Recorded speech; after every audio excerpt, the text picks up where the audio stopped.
Explorations, probing global diversification. We travel the world so you don't have to. Hi, and welcome to Explorations. Today we have Debbie Danbrook of Toronto. She's the first woman shakuhachi player, and she's going to tell us all about how she got started and about her trip to Japan.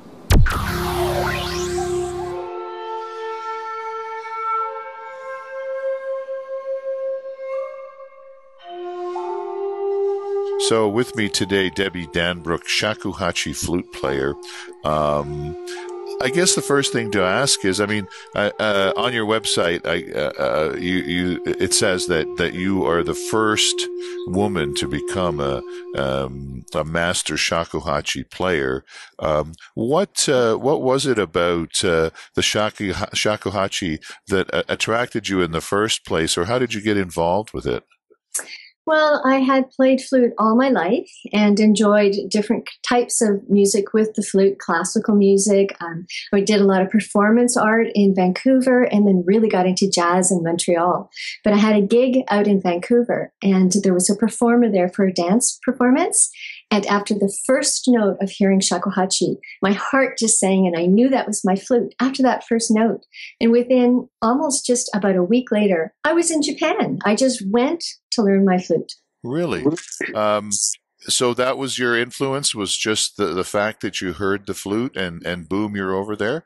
What kind of research did you do in that week before you went over to know what you were getting yourself in for?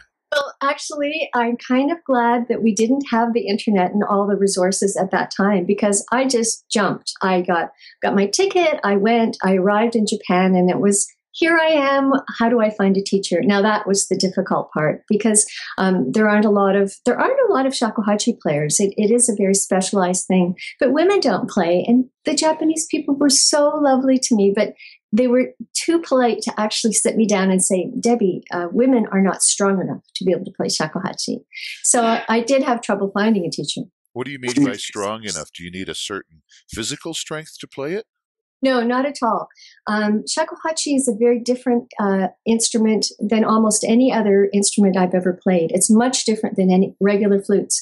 When you play the shakuhachi, it can sometimes take you months to get a single sound. And it has nothing to do with physical strength because I'm not a big person. I don't have big, strong lungs. It has to do with your energy field and it has to do with transmitting energy. So the shakuhachi is a spiritual tool more than a musical instrument. Interesting.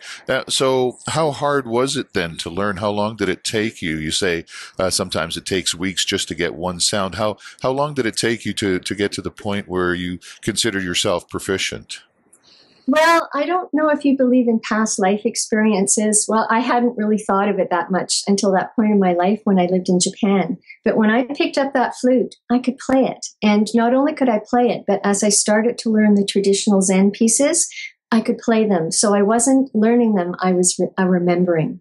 So that first piece that I learned, which is a beautiful Honkyoku piece, which are the traditional pieces that the Zen monks used to play, I learned in a couple of weeks.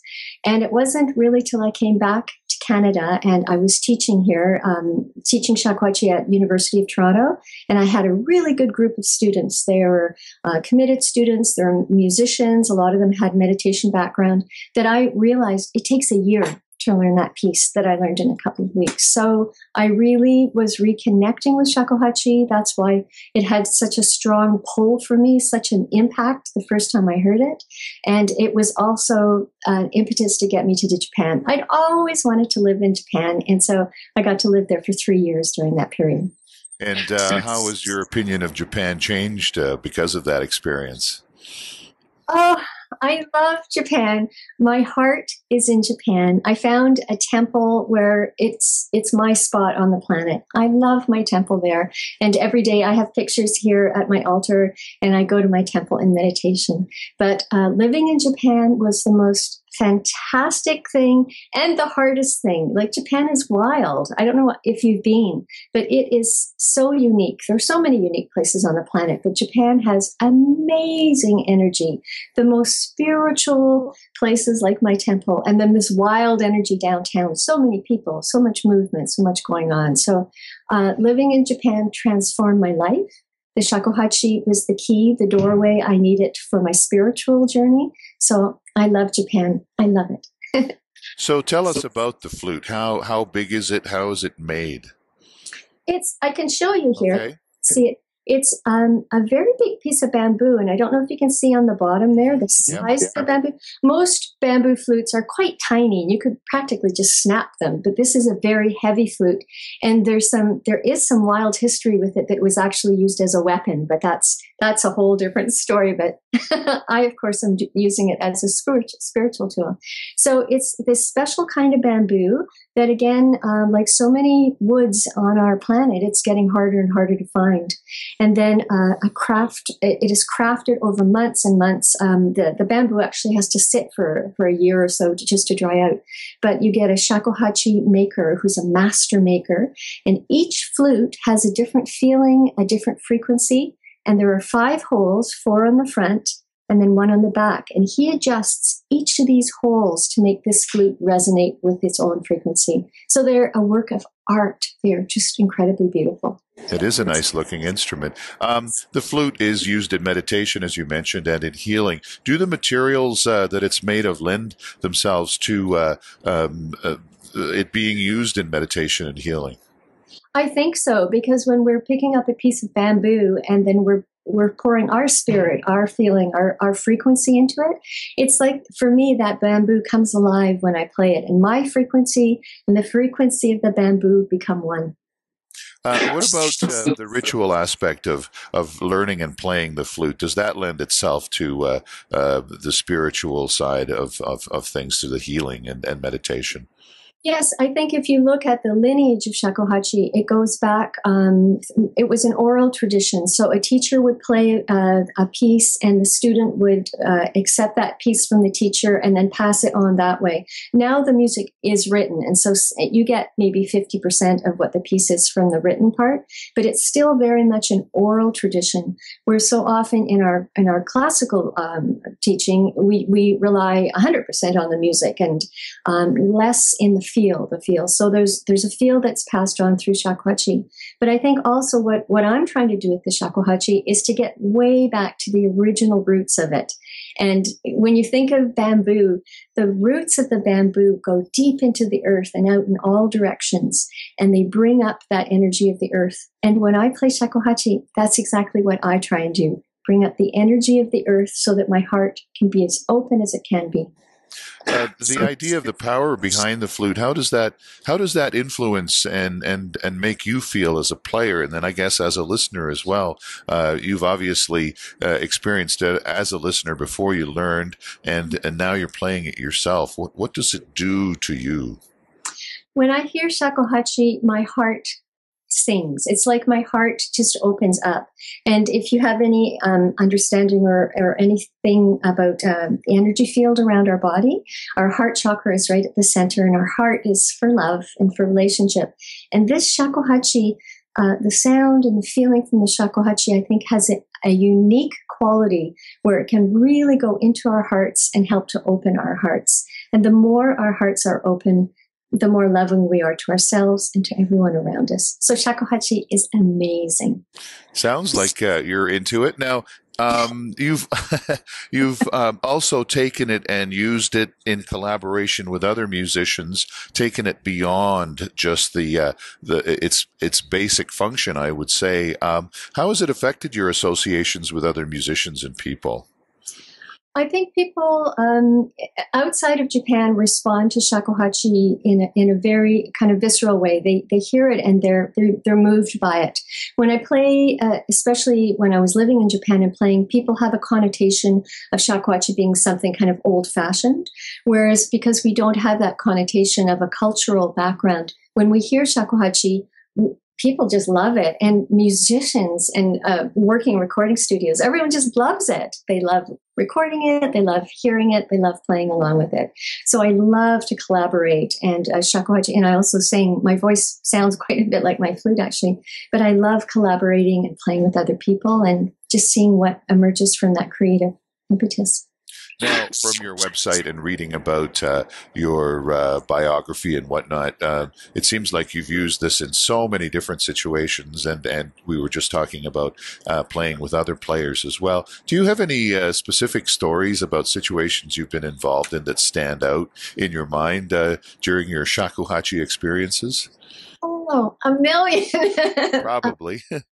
Well, just 2 weeks ago, I guess I was in Japan. I do a little tour every year for cherry blossom time when the whole country turns pink and white with cherry blossoms. And I was there playing in my temple and had a small group. And my niece was there, which was very sweet for me. And she took pictures. And so playing in my temple is always a very heart-opening spot for me. But I think one of the most amazing things was playing in Ottawa. Do you know the Museum of Civilization? Yeah. They have a beautiful Zen garden there. And I was invited to play at the opening, and the prince and princess from Japan were there. And it was raining, and they were holding umbrellas over the prince and princess and over me as I played by this beautiful Zen garden. And that moment is always so strong in my heart. Now, I understand they actually have shakuhachi festivals, which I think is an intriguing idea. What happens at these? You get people wandering all over the streets playing the flute? What goes on? It's an amazing experience.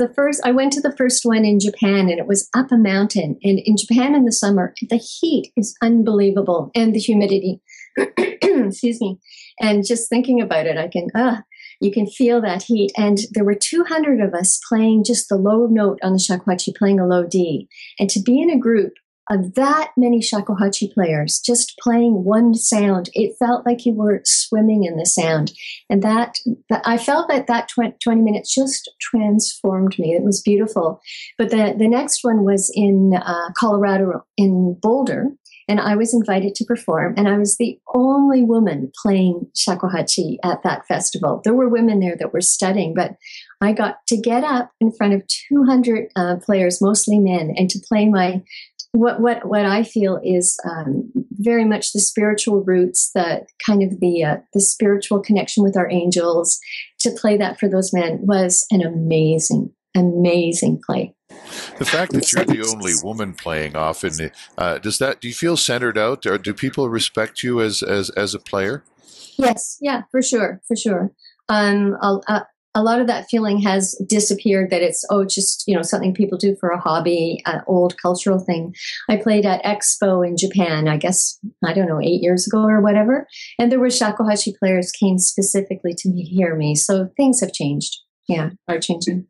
You play for things like music energy clearings.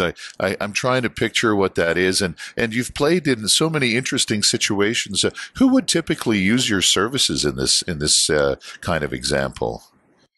Well, it's really interesting, the people that are attracted to the shakuhachi. A lot of people that come already have a background in meditation, energy healing, all these different things.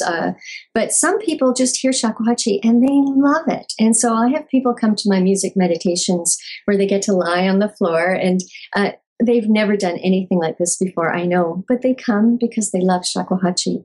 But I do all sorts of, I play at conferences, I play at different concerts.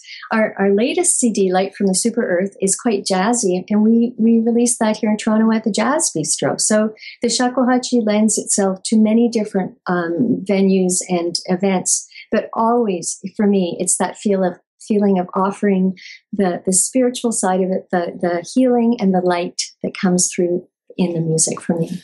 So considering its spiritual nature, are you a religious person? You're obviously a spiritual person, but are you religious? What do you bring to the table that way? I would say I'm a very spiritual person, but not a religious person. My spiritual journey is my unique Debbie Danbrook spiritual journey. And so I have so many spiritual leaders or situations where I feel that I'm learning, but I feel that I have to find my journey. And the flute has been the key for me to carry me straight down, or maybe winding down that road of my spiritual journey. Do you play any other instruments? Oh, sure. I started on piano, so I play keyboards. I had a shoulder injury and at some point, and I had to stop playing shakuhachi for a year. So I really got into singing. So now I'm singing as much as I'm playing shakuhachi. I play the koto, the Japanese harp. I play different percussion, some other things, but shakuhachi is the best. Meditative music in general, I mean, when we listen, I like listening to it. It's very relaxing, and perhaps the nature of it, it's typically slow, moody, ethereal. I guess the idea is that it's supposed to center you somehow. But and I actually have a couple of shakuhachi CDs from past people. I've been listening to it for years. But what about the nature of meditative music? I mean, could you theoretically have heavy metal shakuhachi meditative music? Heavy metal. I'm using heavy metal as as a metaphor for any kind of music that is above and beyond ethereal. Well, there's different levels of meditation. There's meditation where we're sitting and we're really calm and centered and being very open. But there's also healing music that we can use in our daily lives that helps us keep in a calm and centered place where we still have to do our tasks. And I think that music can be used much more than, I think we've lost so much in the ability to have music to help regulate our lives and help enhance our lives. So some of my music, I think, is specifically just very nice just to sit there and, light a candle and do whatever kind of meditation. But for so many people, like to take that 5 minutes or 10 minutes is really difficult, but to have some healing music as they go about their daily tasks or driving or whatever, I think can help people so much, can really help calm us down. Do you ever have to take time off for music? No. No? Okay. I know some people, I mean, I do a little bit of music myself too. I try anyway. And after I've put a few songs together, sometimes I listen to it so much that I need to sort of back off a little bit and maybe come back and revisit it a little bit later, after I've had some time to sort of breathe. You don't encounter that kind of situation. Well, I've done 20 CDs and each one is its own little journey. And so some of them I've just gone in and the music has just flowed through me and just kind of poured through in a few days. Other ones, especially when you're collaborating with people, they can take longer and so you'll work on a piece and then you'll let that go and work on another piece. So I find each recording session is different. Each CD is different, and they're kind of like the little crossroads of my life, like what's been going on in my life at that time. So each one is different, but take a break. But when you said take a break from music, I thought you meant like don't listen to anything. I'm like, no, I have to listen to music. I love it so much. I have to say that some years ago when I was working in rock radio as a DJ, I was playing a lot of music that I didn't particularly enjoy, and I have to be honest that it actually turned me off of music, and I didn't listen to any music for about a year, and that scared me, and I had to get out of it. I had to go into a completely different walk of life in terms of earning my money. So I guess it can happen, but I suppose it depends. Like if you're doing something that you truly enjoy, then it's not as difficult as when you're doing something that you're fighting, that you want to say, well, this is garbage, but boy, does that ever sound good, Oh, well, actually, I can relate to that because when I was studying at university and very immersed in silver classical flute, it started, again, I didn't know about chakras, but I had this horrible feeling in my heart and I started to dislike music. And it wasn't the music I was playing, it was the environment and, very competitive and you're doing scales, hours and hours of scales. So I walked away from music at that point and went down to the Bahamas to work on boats. Didn't know I was really seasick and ended up on a desert island because every boat I got on mysteriously broke. So I took a break from music. But that was like a different kind of feeling thing. And that was for about a year. It was 6 months on the desert island down there. So it turned into an adventure and a learning experience, I guess. Yes. And then I came back and got into jazz and all sorts of different kinds of music. And then shakuhachi. So, just a quick review of your CDs. You've obviously got quite a body of work with 20 CDs. How do you feel your music has evolved over the years? The stuff that you've been writing and doing yourself, and maybe afterwards we can just get briefly into your latest release. That's interesting because I recorded before shakuhachi, but the music that I recorded with shakuhachi has transformed me. So I feel that the music I play with shakuhachi is a different me than before shakuhachi. So of course the CDs have moved and expanded, and the latest one, I'm just so thrilled with it in so many ways. But I love them all. I love them all. And I listen to Debbie Danbrook every day. So, Really? oh yes, so it's timeless music. And I don't write it. It's always, like what I'll play for you today is I just open my heart and it's what comes through. So the music isn't written. A couple of times, because we've been collaborating with people, we've had to have some charts and, do some stuff before they came in. But on the whole, we just play, and the people that I collaborate with enjoy that kind of music too. So we just play. So just tell us briefly about your latest CD. You mentioned that it has jazz elements in it. It's called Light from the Super Earth. Any differences, or as you say, I mean, if it just pours out of you, that's pretty amazing, actually. Well, this one was incredible. It's with David Darling, an amazing cellist. He came up from the States to record here.